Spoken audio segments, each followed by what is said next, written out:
कल जो वाणी हुई थी अंत में क्रम संख्या 221 221 और इसमें कहा राजमा ने, प्रेम के देवता की आरती उतारने के निमित्त प्रज्वलित है दीपक प्रेम मंदिर में, वासना के पुजारी के हाथ पड़ना ही दीपक की मृत्यु है। तो यही भाव लिया था, संक्षेप में बता रहे हैं, या जो आ रहा है सामने, कि देवता प्रेम का है, यानी जिसकी मूर्ति स्थापित है मंदिर में, वो मंदिर भी प्रेम का है, और जो दीपक प्रज्वलित है वो भी प्रेम है। यानी पूरी तरह वहां प्रेम ही प्रेम का साम्राज्य है।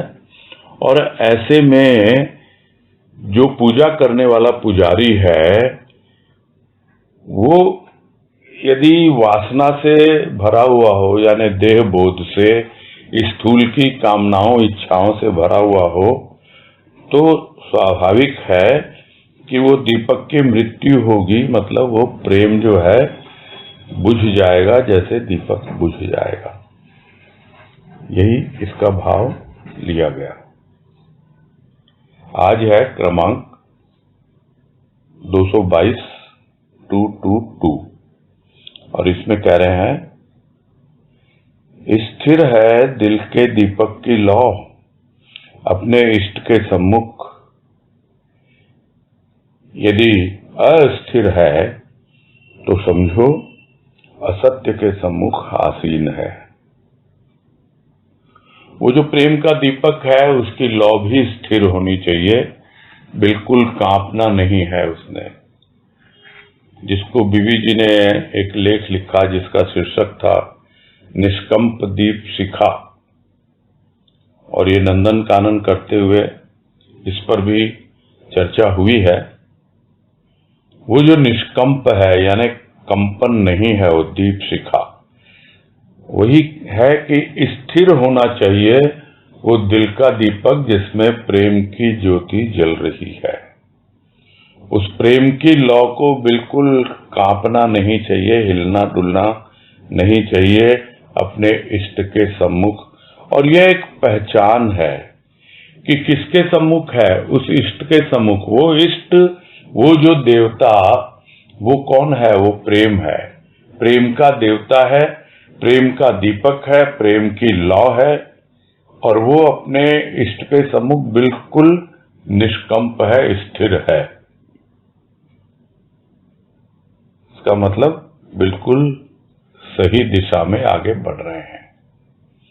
किंतु यदि अस्थिर है यानी कांप रही है, तो समझो असत्य के सम्मुख आसीन है। वो सत्य देवता नहीं है, वो प्रेम सच्चा नहीं है, उसके अंदर मिलावट है, स्वार्थ की, कामना और वासना की मिलावट है उसके भीतर।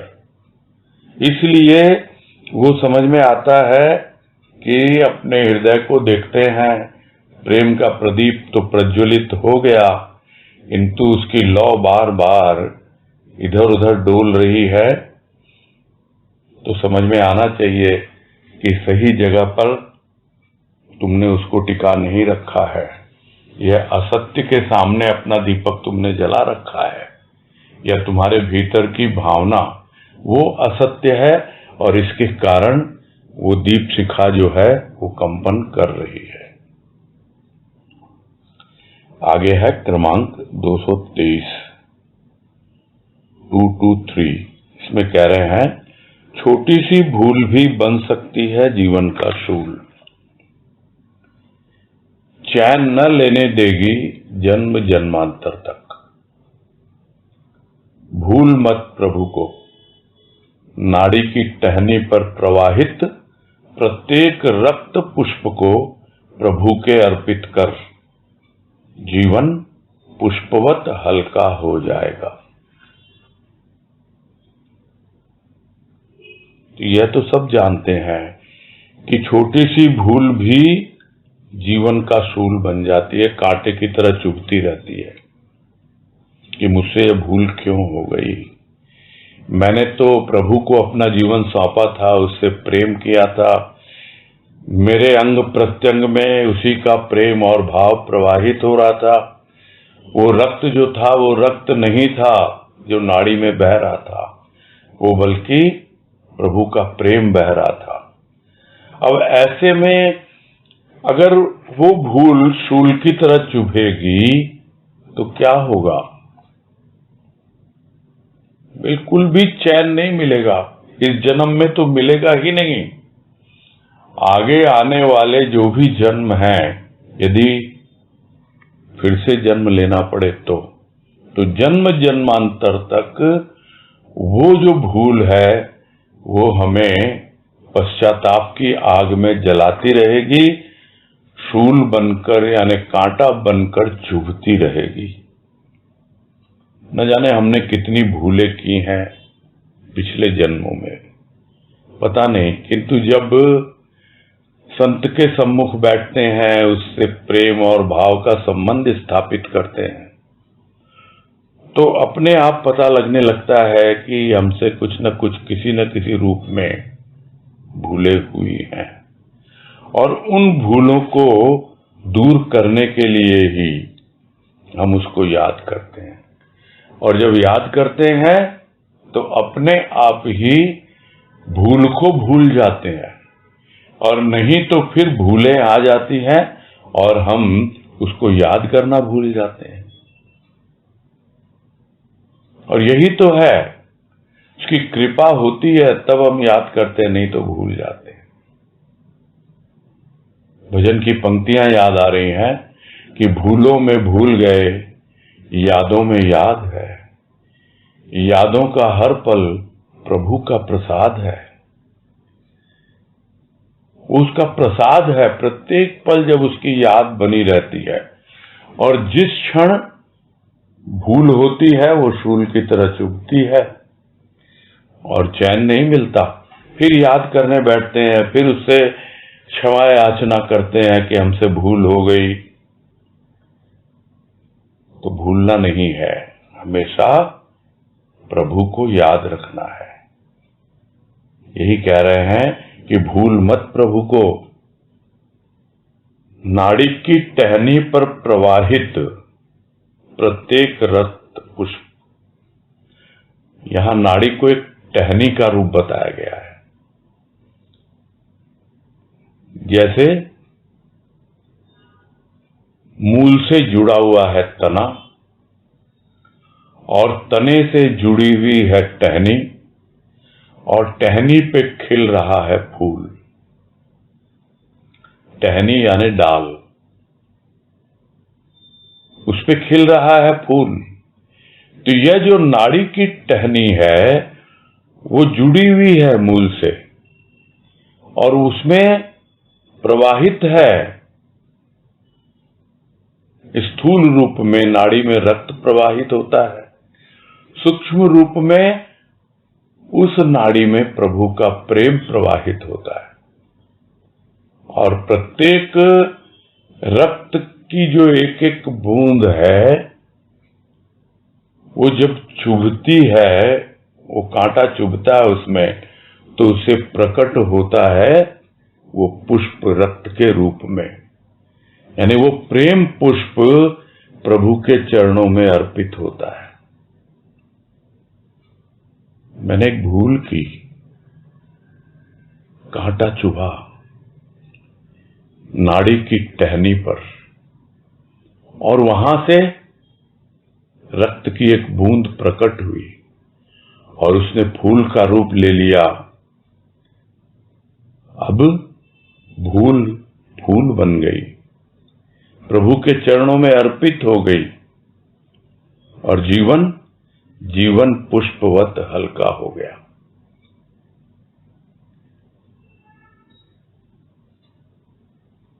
ध्यान रखना है कि भूल ना हो, किंतु यदि भूल हो भी जाए तो भी नाड़ी की टहनी पर यानी अंग प्रत्यंग पर जो भी भीतर से तुम्हारा प्रेम प्रकट हो रहा है उसको फूल के रूप में प्रभु को अर्पित करो, और तुम्हारा जीवन भी फूल की तरह हल्का फुल्का हो जाएगा।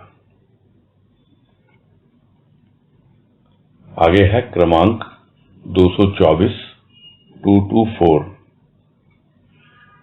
इसमें कह रहे हैं, कशिश है दिल में प्यार की प्रभु को पाने की, कोशिश करके भी क्या भूलना संभव है। तो जिसके भीतर प्रभु के प्रेम का आकर्षण होता है, कशिश यानी आकर्षण, उसकी कशिश है, उसके दिल में कुछ ऐसा आकर्षण जिसमें बंध गया है भक्त प्रभु के प्रेम के आकर्षण में, और उस प्रेम के द्वारा उस प्रभु को पाना चाहता है जो स्वयं प्रेम का प्रतिरूप है, जिसे कहा जाता है प्रेम ही परमात्मा, परमात्मा ही प्रेम। तो दोनों एक दूसरे को आकर्षित कर रहे हैं, दोनों के दिल में प्यार है, प्रभु के दिल में और भक्त के दिल में कशिश है, आकर्षण है, खींचता है कृष्ण, आकर्षित करता है, क्योंकि जहां आकर्षण का नाम आता है वहां कृष्ण का नाम आता है, खींचता है। एक कशिश है दिल में, खिंचाव है, किंतु किसको खींचता है? जिसके भीतर प्रेम हो। और यह बोलते बोलते एक संदर्भ याद आ गया जो बाबा जी के जीवन से है, कि एक व्यक्ति आया, कहा, बाबा जी आप तो पारस हैं, मैंने सुना है लोहे को सोना बना देते हैं। बोला बिल्कुल सही सुना है, तो फिर मुझे भी बना दो ना सोना। बोला लेकिन उसी को सोना बनाते हैं जिस लोहे का जंग उतर गया हो। और वही बात खिंचाव में भी, आकर्षण में भी है, कि जिस तरह चुंबक खींचता है लोहे को, किंतु उस लोहे को खींचता है जिस पर जंग न लगा हो। और जिस तरह जंग रोधक एक कोटिंग की जाती है कि एक बार जंग छूट गया, यानी रस्ट उसके ऊपर जो था, रस्टेड था, वो रस्ट हट गया, जंग हट गया, तो उसके ऊपर कोटिंग कर दी जाती है ताकि फिर दोबारा वो जंग ना पकड़े। उसी तरह है, जितनी गंदगी दिल में थी, जितना कुछ भी जंग लगा हुआ था जन्म जन्मांतर से, वो हट गया प्रभु की कृपा से, और अब उस पे प्रेम की एक कोटिंग पड़ गई। बस अब तो ऐसी कशिश पैदा हो गई दिल में कि वो भी खिंचा चला आता है, पता ही नहीं लगता कि चुंबक लोहे को खींचता है या लोहा चुंबक को खींचता है। दोनों एक दूसरे को खींचते हैं, दोनों एक दूसरे के करीब आ जाते हैं। तो यह होती है दिल में कशिश, प्यार की कशिश, जो प्रभु को पाने के लिए है। जब यह अवस्था बन जाए तो क्या कभी भी भूलना संभव है इसको? क्यों भूले हुए? क्योंकि हम उसके प्रेम से पूरी तरह ओतप्रोत नहीं हुए। जिस तरह लोहे पे पूरी तरह कोटिंग नहीं पड़ी, जब प्रेम से ओतप्रोत हो जाते हैं तो भूलते नहीं, हमेशा याद बनी रहती है, तो उसे भूलना संभव है ही नहीं। यहां तो प्रश्न करके छोड़ा है कि क्या भूलना संभव है? कोशिश करके भी भूलना संभव नहीं, क्योंकि ये कशिश ऐसी है जहां कोशिशें भी हार मान लेती है। नहीं तो लोग यही कहते हैं, कोशिशें कामयाब होती हैं, ट्राई एंड ट्राई अगेन। तो क्या कोई भूलने की कोशिश करता है क्या? यहां समझाने के लिए है, अरे बड़ी मुश्किल से तो ये प्रेम आया है, प्रभु का प्रेम दिल में किस लिए आया है? प्रभु को पाने के लिए आया, एक कशिश पैदा की है इसने। तो क्या कोई भूलना चाहेगा? भूलना संभव नहीं है। इसका तात्पर्य यही है कि कितनी भी अब तुम कोशिश कर लो, फिर लौट के नहीं जा सकते अब दुनिया में। इस तैयारी के साथ प्रभु से प्रेम करना होता है कि हम तैयार हैं प्रभु तुमको अपने जीवन में अपनाने के लिए, तुमको प्रेम करने के लिए, और तुम हमसे प्रेम करो, हमें अपनी ओर आकर्षित करो अपने प्रेम के द्वारा। हम खींचे चले जाएंगे और दुनिया को भूलते चले जाएंगे, फिर लौटना भी संभव नहीं है। यही तो है उसका प्रेम, जो हमेशा अपने आप में समेट के रखता है, अपने क्षेत्र में रखता है, जिसको कहा जाता है कि वो उसका मैग्नेटिक फील्ड है, और आध्यात्मिक भाषा में वो उसका ऑरा है। तो भक्त हमेशा अपने प्रभु के ऑरा में रहता है, और उस ऑरा में रहता है तो बाकी चीजों से बिल्कुल भी प्रभावित नहीं होता। तो दुनिया को याद करना भी संभव नहीं और प्रभु को भूलना भी संभव नहीं।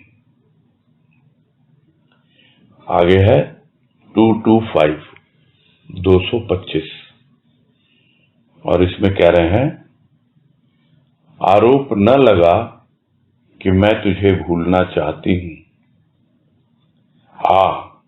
बीज रोप दे प्रभु के प्रेम का, कि श्वासों का आरोह अवरोह स्मृति के संगीत का समा बांध दे।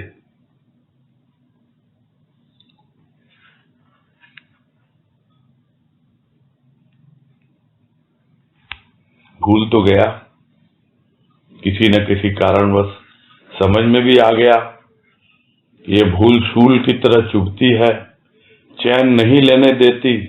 हो सकता है जन्मांतर तक मतलब चैन न लेने दे, किंतु फिर भी प्यार की कशिश उसे कहती है, भूल नहीं पाएगा। और दूसरी ओर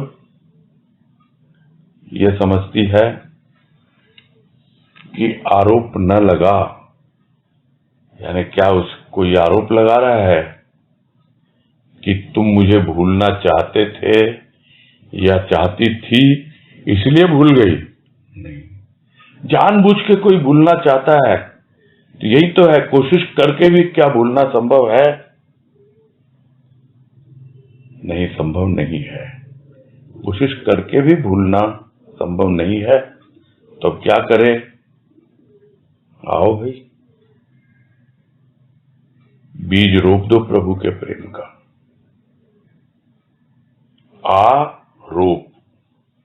आरोप, क्या रोप? बीज।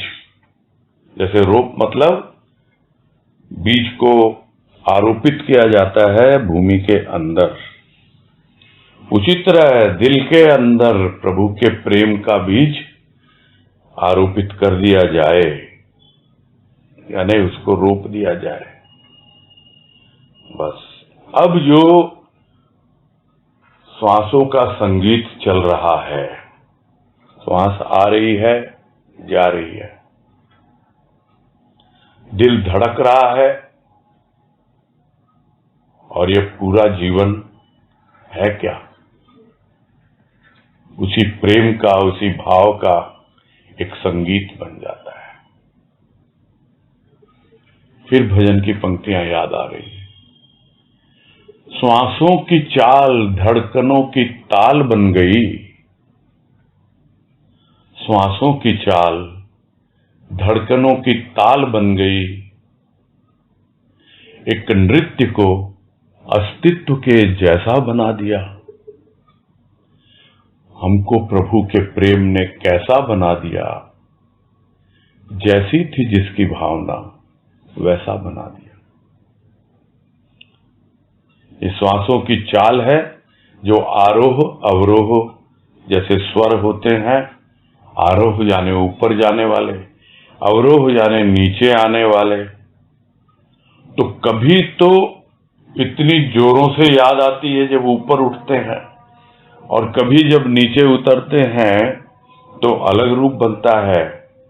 वो है उसकी स्मृति, उसकी याद, जब प्रेम का रोपण हो जाता है, बीजारोपण दिल के अंदर, और तब पनपता है वो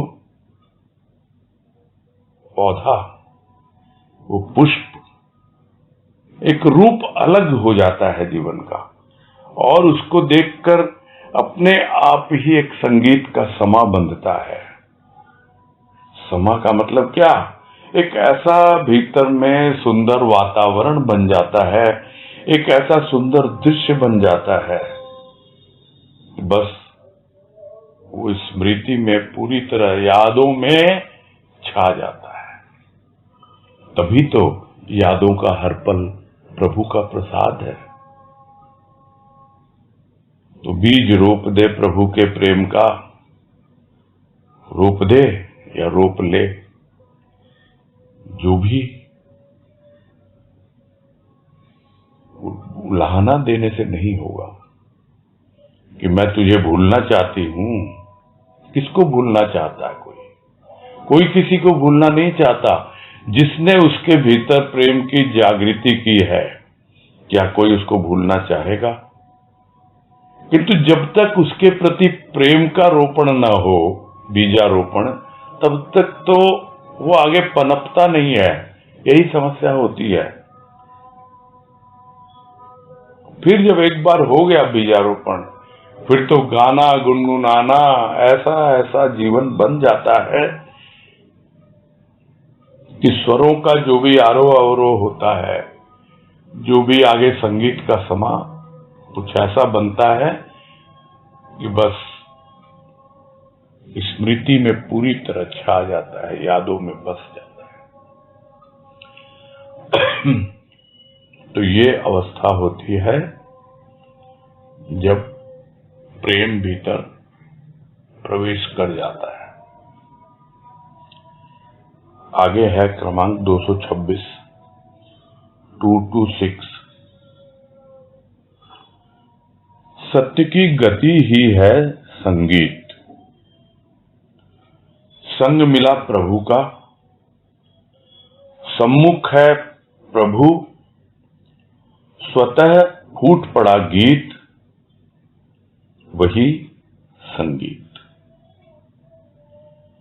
तो ये कौन सा संगीत है? स्मृति का, जो पिछली वाणी में बात आई उसको समझा रहे हैं। वो संगीत है सत्य की गति। सत्य की गति क्या है? समय की गति। जो बार बार बात आती है, समय और सत्य, वो दोनों एक दूसरे से गुथे हुए हैं, ओतप्रोत हैं। तो समय की गति है, वही सत्य की गति है। और जो समय के साथ चलता है, समय अपना बिताता है प्रभु की याद में, और उसमें ही अपने आप को समझता है यही मेरा जीवन संगीत है। तो अब जीवन संगीत का रूप क्या बन गया? सबसे पहले मिला संग। किसका? प्रभु का। तो ये पहली स्टेज है, प्रभु का संग मिलना, यानी उसका साथ मिलना, उससे परिचय होना, विचारों का आदान प्रदान होना, और उसके तरफ एक आकर्षण पैदा होना, और उस आकर्षण में पूरी तरह प्रेम का पुट हो।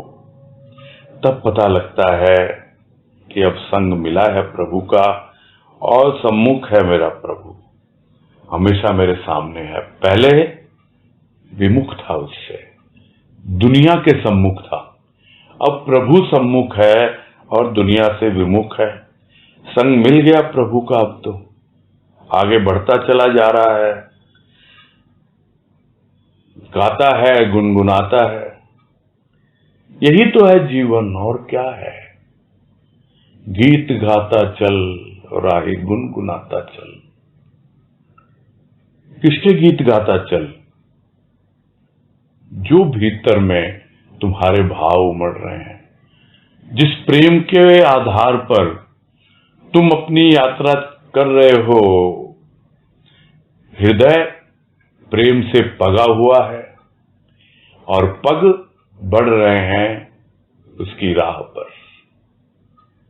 फिर स्वतः ही अपने आप फूट पड़ता है वो गीत मुख से, अपने आप ही फूट पड़ता है वो गीत हृदय से, अभिव्यक्त हो ही जाता है किसी न किसी रूप में। और यही है संगीत। जीवन बीत रहा है, सत्य की गति के साथ चलता चल रहा है और प्रभु का संग है,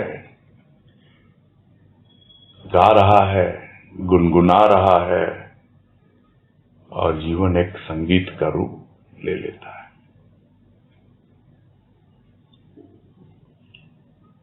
आगे है क्रमांक 227, 227। इसमें कह रहे हैं, दुर्गति न कर संगीत की, वासना के गीत गाकर। यह तो प्रभु को आकृष्ट करने की कला है। प्रभु प्रेम रस में ओतप्रोत होने वाला अमृत है।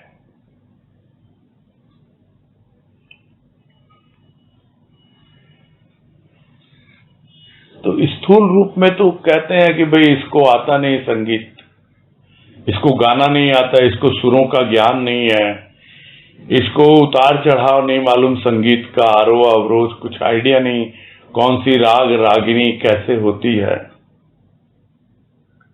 तो बहुत तरह की बातें आती है और उसमें यही कहते हैं कि बस ये तो संगीत की दुर्गति कर रहा है, क्या गा रहा है ये। किंतु प्रभु के सामने आध्यात्मिक जीवन में जो संगीत सत्य की गति है, उस संगीत को अगर तुम दुर्गति कर रहे हो, यानी समय को बर्बाद कर रहे हो। कैसे? वासना के गीत गाकर। अपनी वासनाओं और कामनाओं की पूर्ति के लिए प्रभु सम्मुख है, तुम्हारे संग भी है, किंतु तुम गीत सुना रहे हो उसको वासना के, कामनाओं के, इच्छाओं के, स्वार्थ से भरकर। ये तो दुर्गति हुई ना संगीत की, ये तो दुर्गति हुई ना उस सत्य की गति की। एक है गति जो आगे बढ़ रही है, किंतु वो गति को न समझ के उसको यदि दुर्गति कर दे तो क्या हाल हो। तो वासना की गीत गाएगा तो समय बर्बाद तो होगा ही, उस संगीत की भी दुर्गति हो जाती है। ये न कर भाई, यही कह रहे हैं, दुर्गति कर रहा है तू संगीत की। कैसे? वासना के गीत गा गा करके। यह जो संगीत है, यह तो प्रभु को अपनी ओर आकृष्ट करने की कला है। और वो आकृष्ट करने की कला पहले भी बताई कि दिल में प्यार है प्रभु को पाने के लिए, और अपने आप संग मिल गया प्रभु का, सम्मुख है प्रभु और उसे आकृष्ट कर रहा है और उसको अपने करीब ला रहा है और उसके करीब जा रहा है। यानी कि दोनों एक दूसरे को आकृष्ट कर रहे हैं, एक दूसरे के खिंचाव में नजदीक आ रहे हैं। तो ये कला है। जो संगीत जिसका वर्णन किया पिछली वाणी में कि संग मिला है प्रभु का, और अपने आप फूट पड़ रहा है ये गीत, कहीं से उधार लेके आने की जरूरत नहीं है।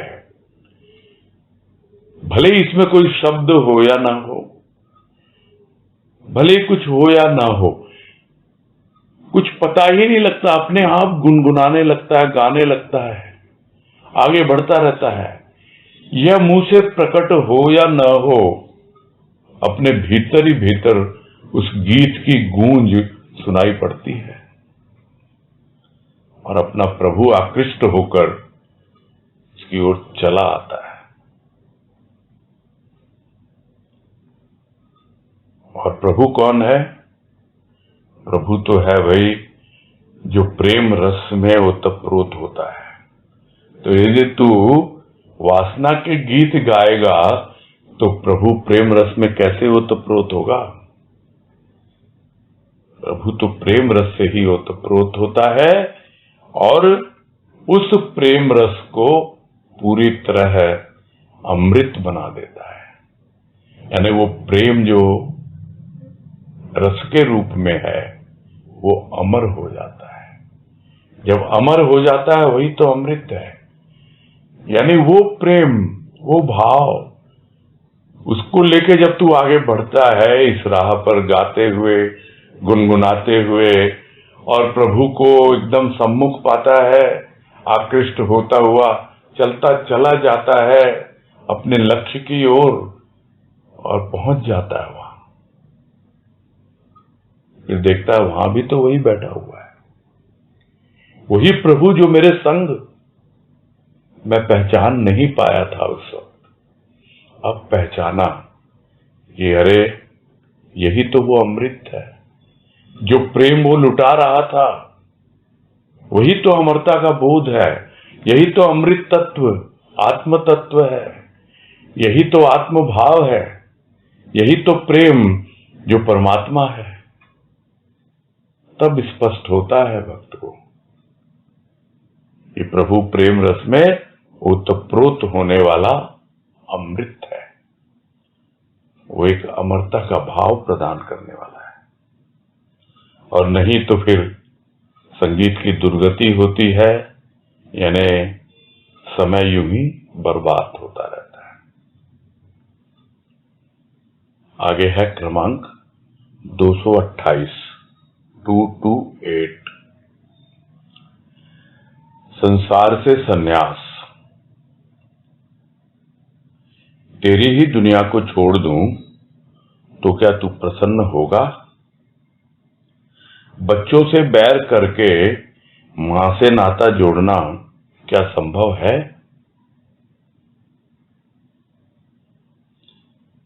तो अक्सर कहा जाता है कि भाई तुम संसार से सन्यास ले लो। तो क्या कोई ले सकता है संसार से सन्यास?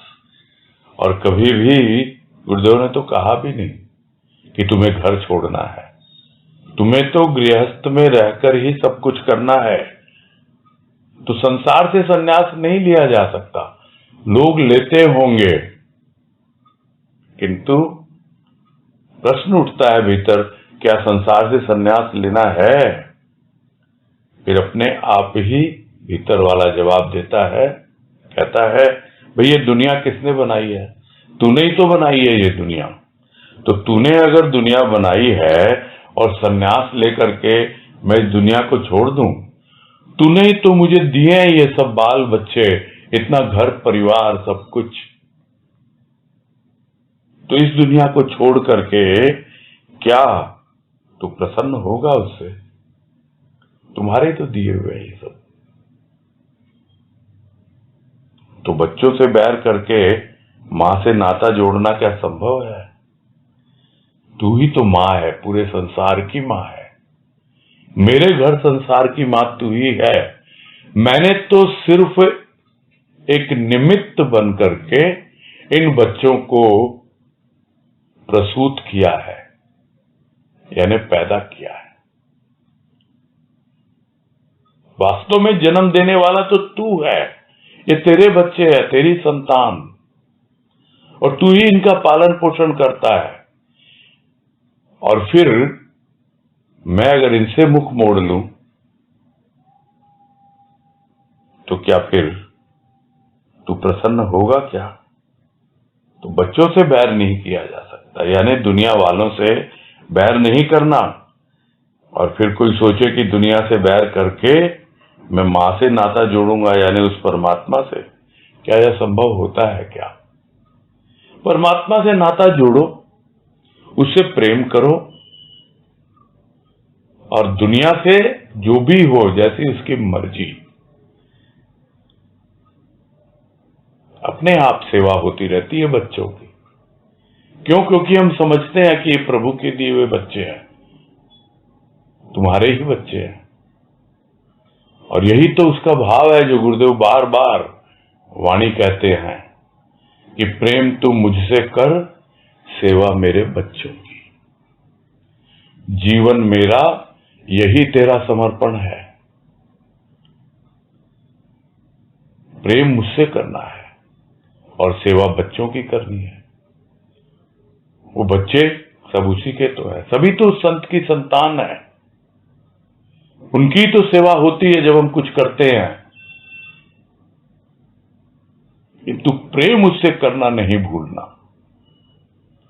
प्रेम होता रहेगा तो सेवा बड़ी सहज हो जाएगी, और जिस दिन प्रेम हट जाएगा उस दिन सेवा बोझ बन जाती है, भार बन जाती है। यही है सब बातों का सार कि संसार से मुख नहीं मोड़ना, संन्यस्त नहीं होना संसार से, क्योंकि ये उसकी बनाई हुई दुनिया है। उसको यदि छोड़ देंगे तो क्या वो खुश होगा क्या? नहीं। बच्चों से बैर करके मां से नाता बनाए रखना ये संभव नहीं है। आगे है क्रमांक 229, 229।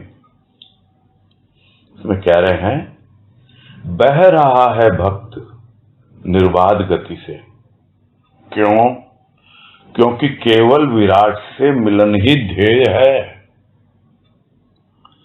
भक्त और भगवान के मध्य आई कामना, भंवर पड़ने लगे विचारों के, बहना क्या चक्कर ही काटेगा।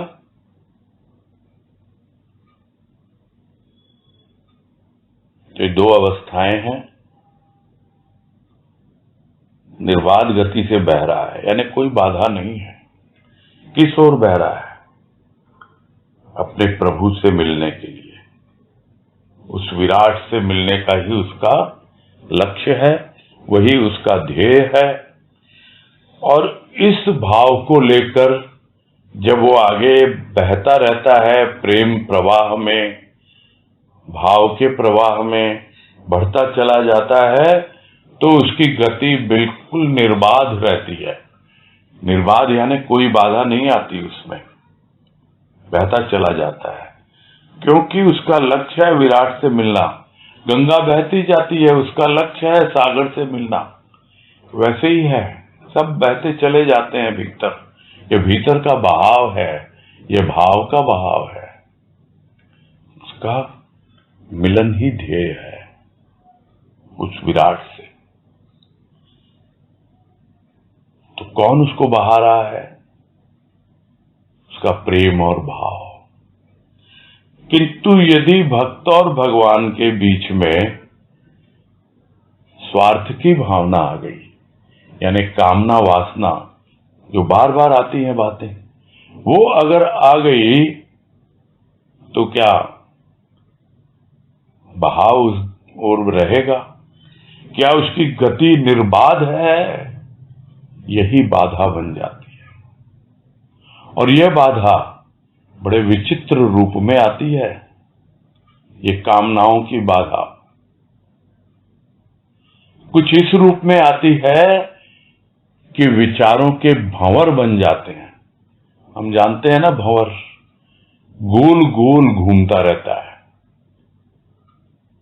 और यदि वहां पहुंच गया तो भंवर ऐसा होता है कि वो नीचे की ओर खींच लेता है और एकदम डुबा देता है, नदी के तल तक ले जाता है। भंवर में फंसकर अच्छे अच्छे तैरने वाले भी तैर नहीं पाते या तैरना भूल जाते हैं। यहां तो बहने की बात हो रही है। जो बह रहा है बहता चला जा रहा है, तैर नहीं रहा वो। और उसके भीतर यदि कामना अगर आ गई तो विचारों के ऐसे भंवर पड़ेंगे कि भाई बहना क्या, बस चक्कर ही काटेगा गोल गोल और फिर से चला जाएगा एकदम रसातल में। जितनी यात्रा की अब तक बहते हुए उस विराट की ओर, सब की सब खत्म। तो एक ऐसी स्थिति से गुजरना होता है जहां अपने आप को संभालना बहुत जरूरी है, क्योंकि जीवन में कुछ न कुछ तो इस तरह की इच्छाएं कामनाएं पैदा होती ही हैं। उसके प्रति सावधान रहना है। यही कहने का यहां तात्पर्य है कि तुम्हारे भीतर प्रभु का प्रेम और भाव बना रहे और तुम उस विराट से मिलने के लक्ष्य को लेकर आगे बढ़ते रहो, बहते रहो उसके प्रेम और भाव में। यदि इसके बीच में कोई कामना, वासना, स्वार्थ इत्यादि कुछ भी आ गया तो बस तुम्हारा प्रेम और भाव इधर उधर हो जाएगा और विचार तुम्हें गोल गोल चक्कर कटाने लगेंगे। बहना तो क्या, बस वहीं घूमता रहेगा, चक्कर काटता रहेगा। समझना बड़ा कठिन है, मालूम नहीं पड़ता है। ये तो जो अनुभव करके बाहर निकल के आते हैं भंवर से, वो बतलाते हैं कि भाई देख ऐसा होता है, सावधान रहना तुम। और इसी तरह एक और वाणी गुरुदेव समझाते हैं उसमें कि कंपन को गति न समझ, कि कंपन हो रहा है, कि कंपन एक जगह होता है, वही हिल रहा है बस। बहुत से लोग समझते हैं भाव है और हम उसमें कंपन हो रहा है हमारे भीतर और हम तो बढ़ रहे हैं उसकी ओर। गति कुछ और होती है। कंपन एक स्थान पर टिका हुआ होता है, भंवर गोल गोल घुमाता है, जबकि गति हमें लक्ष्य की ओर ले जाती है यदि सही दिशा में हो। हमारा ध्येय यदि उस विराट से मिलने का हो तो हमारी गति अवश्य ही उस ओर होगी। यानी भक्त बह रहा है और वो किस ओर, भगवान यानी विराट की ओर बह रहा है। तो यहां पर भी एक चेतावनी है, सावधानी बना के रखनी है जब भी प्रभु के प्रेम और भाव में आगे बढ़ रहे हैं। आगे है क्रम संख्या 230 230 और इसमें कह रहे हैं, सद्गुरु पिता और गुरुवाणी रूपी माता से प्रसूत हुआ है भक्त। आत्मिक लालन पालन का भार भी सतगुरु पर ही है। भक्त चिंता क्यों करे?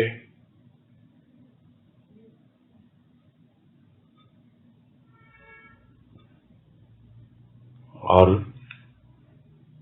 ये वाणी थोड़ी अलग रूप में है। वो ये कि एक चिंता होती है प्रारंभिक अवस्था में, दुनियादारी की, भौतिक जीवन की चिंता, किंतु दूसरी चिंता होती है यह कि भाई कहीं मैं अपने लक्ष्य से भटक तो न जाऊं। सही सावधानी पूर्वक मुझे आगे बढ़ना है, उस विराट तक मुझे बहना है, उसी से मिलन मेरा ध्येय है, तो याद करे, निश्चिंत होने के लिए याद करे, कौन हूं मैं भक्त हूं। कैसा भक्त हूं? कौन है मेरे माता पिता, मैं किनकी संतान हूं, याद करे। क्योंकि जब भूल जाता है तभी चिंता आती है। यदि हमेशा याद रखे तो कोई चिंता नहीं है। तो पिता कौन है? सद्गुरु। माता कौन है? सद्गुरु की वाणी। तो सद्गुरु पिता और सद्गुरु की वाणी माता, एक अलग ही उपमा दी गई है। अब उसे क्या कहा जाए? पिता से ही जुड़ी हुई है माता, क्योंकि गुरु की वाणी है। यानी माता और पिता में कोई भेद नहीं है, बस इतना सा भेद है कि जब सद्गुरु सामने है तो सिर्फ एक पिता के रूप में है, और जैसे ही उसकी वाणी प्रकट होती है, यानी उस वाणी में सद्गुरु ने अपने प्रेम और भाव का बीजारोपण कर दिया। जिस तरह पिता ने मां के भीतर बीजारोपण कर दिया तो बालक का जन्म होता है। वही है, प्रसूत हुआ है भक्त। यह भक्त रूपी बालक उसी से पैदा हुआ है, वो भक्ति उसी से आई है। सद्गुरु तो सामने है, किंतु यदि उसकी वाणी जो प्रेम और भाव में सानी, वो स्वीकार न करे उसे, और वो भक्त के हृदय में न जाए, और भक्त अपने आप को न समझे कि वास्तव में मेरा पालन पोषण कौन करने वाला है। करने वाले तो दोनों ही हैं, सद्गुरु भी और उसकी वाणी भी। सद्गुरु पिता के रूप में करता है, उसकी वाणी मां के रूप में करती है। जिस तरह छोटी छोटी बातें बच्चा आके मां से बोलता है, और वहां उसकी सारी समस्याओं का निराकरण होता है, समस्याओं का हल मिलता है उसको। वैसे ही हम सद्गुरु की वाणी के पास जाते हैं, भक्त बनकर जाते हैं, जिज्ञासु बनकर जाते हैं, और रखते हैं अपना भाव, और हमारी कितनी ही जिज्ञासाएं, हमारी कितनी ही समस्याएं उससे हल होती हैं। जैसे मां हमारी समस्याओं का हल करती है, वैसे सद्गुरु की वाणी हमारी समस्याओं का हल करती है। तो गुरु वाणी रूपी माता से प्रसूत हुआ है भक्त। यहां भक्त का मतलब क्या? भक्त का हृदय। ऊपर से तो सब दिखते ही है, मनुष्य है, यह तो हृदय है जो भक्त का बन गया है। तो अब लालन पालन का भार तो सद्गुरु पर ही है, क्योंकि आमदनी तो किसकी होती है? कौन कमाता है? पिता कमाता है। और मां क्या करती है? मां उसको बड़ा करती है। इस प्रकार से जब जीवन को हम ग्रहण करेंगे कि सद्गुरु है मेरे साथ, किस रूप में है? प्रेम और भाव के रूप में है, और वही मेरा आत्मिक लालन पालन कर रहा है, यानी आत्मिक अनुभव वही दे रहा है, और मुझे पहचान हो रही है उसकी कृपा की। आत्मिक अनुभव ही पहचान, वो पहचान मिल रही है आत्मिक अनुभव के रूप में। तो भक्त को चिंता करने की जरूरत है क्या? नहीं, कोई चिंता करने की जरूरत नहीं। वो प्रेम ही, वो भाव ही उसे पहुंचाएगा, उसका लालन पालन करके उसे उस आत्मिक अनुभव के आधार पर जो उसका लक्ष्य है वहां तक पहुंचाएगा। तो इसमें चिंता करने की कोई आवश्यकता नहीं है। ये है इसका सार। तो समय तो हो गया है, आज थोड़ी विलंब से प्रारंभ हुआ था, तो यही पूरा करते हैं।